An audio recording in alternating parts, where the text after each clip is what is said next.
So let me show you the basic function of my cool garage door opener. Excuse the mess, please. Sort of a work in progress. So what was my motivation? I didn't want to leave the garage door open by accident anymore, which happens a lot.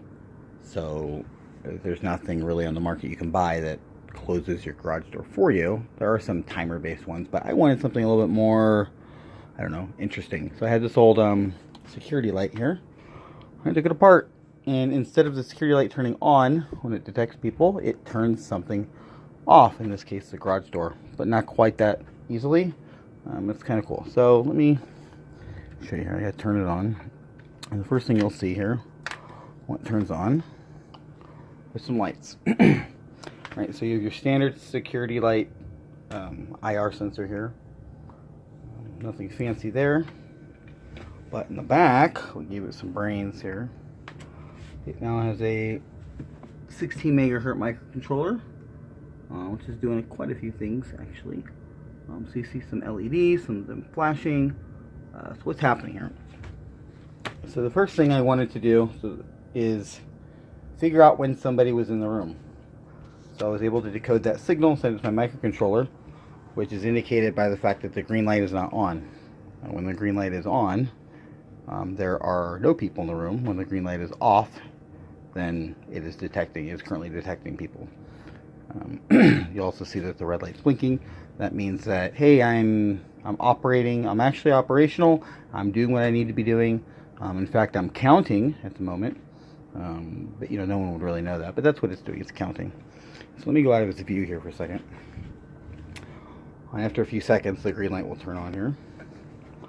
When the green light turns on, it says, hey, there's no one around. So when that happens, it starts keeping track of its count.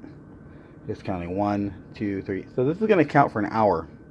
Right now it's only going to count to about 45 seconds or so, because I didn't want to wait an hour. And when it gets to an hour, it says, okay, well, I haven't seen anybody in the building or in the room for quite a while, an hour actually, and I'm going to go ahead and just shut the garage door. So we'll see that function here in a second. So any second now, you'll see the transition state from monitoring to garage door operation. Sorry, it's a little bit longer than it needed to be. I could probably cut this part of the video out. I think the biggest challenge was figuring out how to actually control the garage door using the differential signaling pair that I had, but we got it working. There it goes. So it shut off the garage door. It's saying, hey, garage door's closing, garage door's closing, garage door's closing.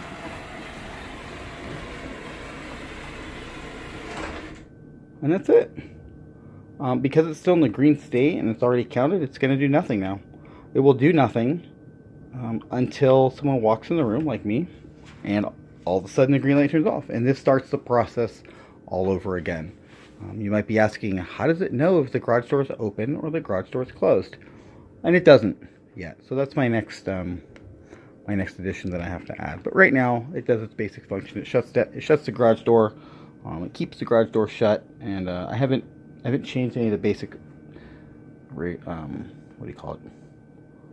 Operational usages. I guess you can still push the button. You can still use the code. You can go outside and use the remotes. It all works the same. It just adds this tiny little feature of, if someone's not in the garage for an hour, please shut me. And there you go. And that's how you modify a security light to control a garage door.